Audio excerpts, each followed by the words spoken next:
32 নম্বর ওয়ার্ডে এখানে কারো ডাল গলবে না, এখান থেকে যদি যেতে তো জানারা খানি জিতবে।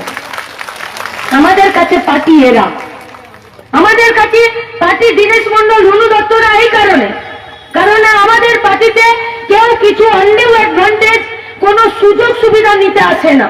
আমাদের পার্টিতে যারা এখানে কাজ করতে আসে, যারা কাজ করে, যারা বুক চিতিয়ে লড়াই করে, সেটা বংশগোপাল চৌধুরী হোক, জাহানারা খান হোক, মঞ্চে বসে থাকা হোক, বা আপনারা হোক, বা বয়সের ভারে আজকে দীনেশ মন্ডলরা হোক, যারা একটু কম কাজ করছেন, তারা এই পার্টিতে গরিব খেটে খাওয়া মেহনতি মানুষের জন্য কিছু দিতে এসেছে। কি দিতে এসছে? আত্মমর্যাদা বোধ। কি দিতে এসছে? আত্মসম্মান বোধ। কি দিতে এসছে?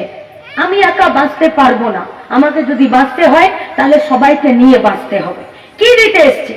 সবাইকে বাঁচাতে হবে, এই ভাবনা